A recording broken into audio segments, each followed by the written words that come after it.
Welcome to Delightful by Design, where celebrity drama meets reality chaos, and we're here serving the tea. I'm Delightful Soul, your drama-loving host, and if it's messy, shady, or vaguely scandalous, we're talking about it. So hit that subscribe button. It's cheaper than therapy and way more fun. Let's get into this video, okay?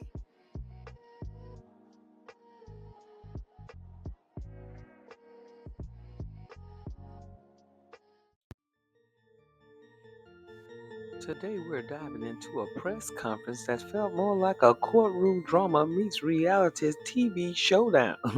And I'm talking about Chavallo Mark Ferrell. We're just going to call him Mark.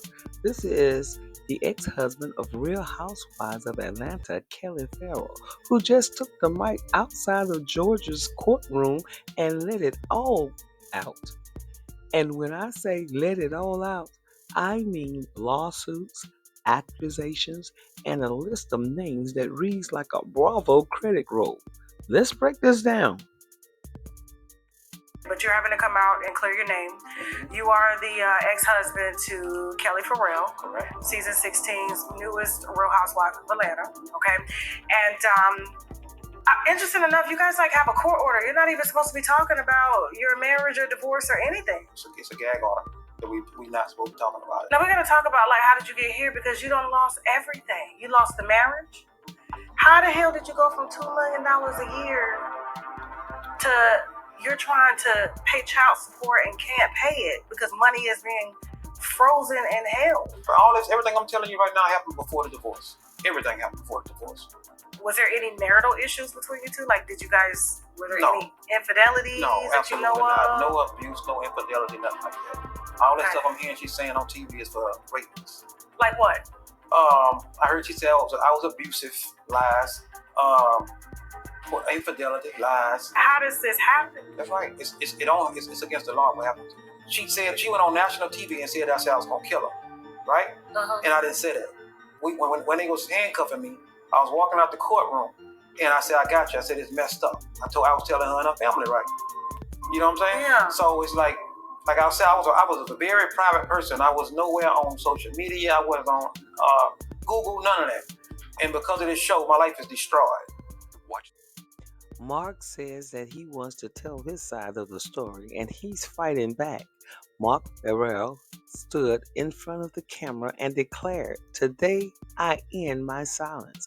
And what followed was a fiery, emotional, and frankly shocking account of what he claimed was a 3-year-long campaign to ruin his life. Mark didn't hold back. Here's who he pointed the fingers at. Of course, his ex-wife Kelly. He accused her of weaponizing their divorce for reality TV fame. Now, according to Mark, she exaggerated and distorted their personal battle to build a storyline that kept her relevant on RHOA. Now, he claimed she lied about being the sole owner of their restaurant, Nana's Chicken and Waffles, and manipulated the court to take full control. He also blames Bravo TV.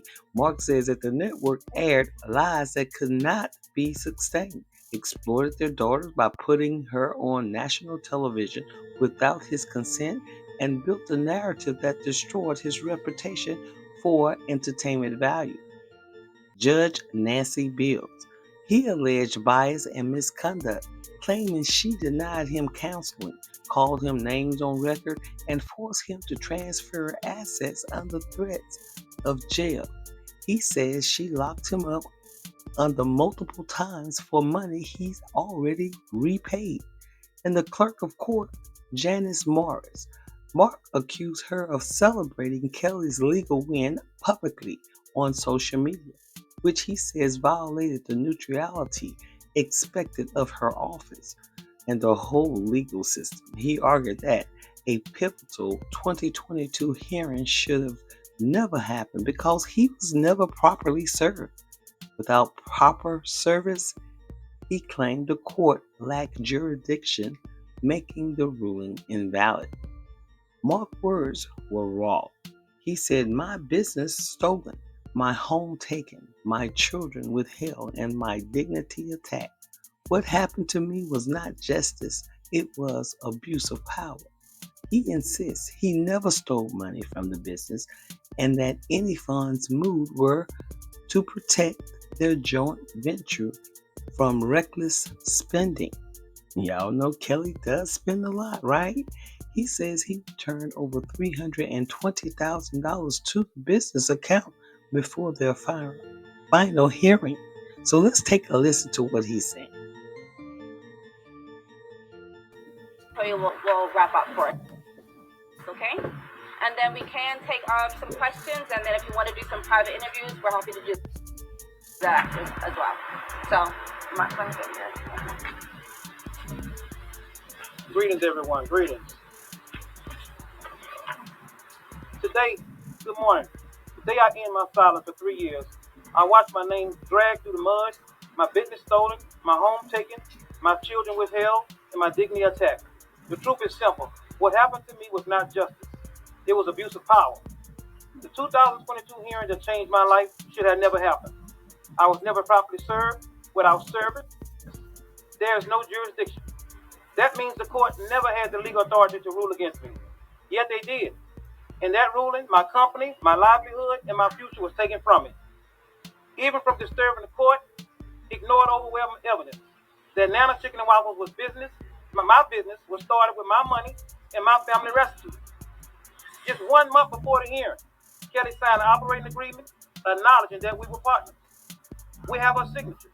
We have a text sending it back to our business manager. We have Secretary of State filing, EIN numbers, tax documents, everything.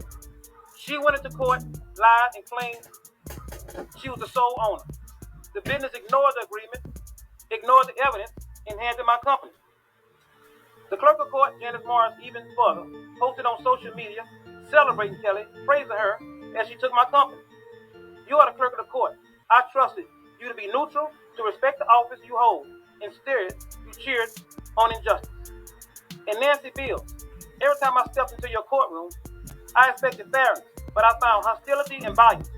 You even denied me the right to counsel at one hearing. You called me names on record. You forced me under threat of jail to transfer assets that were fully in my name, including my food truck. You locked me up multiple times for money that had already been paid back into my joint account. I was terrified to stand before you because you showed me again and again that I had no chance of being treated fairly. Let me be clear. I never stole money from my business. The funds were from loans and grants that had both been signed to expand Nana. When I saw reckless personal spending, I safeguarded the funds as recommendation of our then business partner. Before the June hearing, I had already turned over $320,000 to the joint business account. Once the companies that I had found a path forward, which was agreeing to the terms of operational agreement, which outlined that both signatures was needed, and you agreeing to not spend funds reserved for the business expansion. By December 2022, every penny was back. Yet in January 2024, I spent over 40 days in jail, while my ex-wife and her attorney told the court it had never been repaid. This is false imprisonment. This is fraud. And while Kelly was awarded the business, the car, the proceeds from the home, and more, I still left with the debt. To this day, that loan sits on my credit, while she uses the business to get funded. On top of that, her attorney withheld money that sat over a year before quietly sent to escrow. Money I could have used to support my children and myself after losing everything. Child support was set at nearly $4,000 a month, not based on my income, but on a business grant. Still, I tried. I offered payments that were rejected. I paid $14,000 with help from a friend when I was jailed again. I even offered half of the $74,000 I was owed just to catch up. But the truth is, Kelly doesn't want with resolution. She wants to keep me down because without that storyline, she loses her platform. And bravo, your hands are not clean. You gave airtime to lies that you knew could not be sustained. You put my daughter on national TV without my permission. You built a storyline that destroyed my name from entertainment. This is defamation. It will not stand. So today, I inform the world I intend to sue every party that played a role in this part. Those who withheld my children, who stole my money, who illegally held my home proceeds, who ran hearings without jurisdiction, and abused their public offices, and who profited off lies. To my children, Chance, Chester, and Chance. Hear me clearly. I love you. I have never left you. I have fought for you every day, in every courtroom, every filing, and every word I speak. No matter what you told, no matter what you've seen on TV, your father always loved you and always will. To my supporters, this is bigger than me. This is about accountability, integrity, and justice. What happened to Rockdale should have never happened to a man, another father, or another family. My silence is over. The truth is heard, and today is just the beginning. Thank y'all. This press conference wasn't just about Mark defending himself. It was a declaration of war. He says he's suing every party involved. Bravo, the court officials, and anyone he believes profits off of what he calls defamations and injustice. Now I'm scratching my head over here of how Kelly snagged it all in the settlement.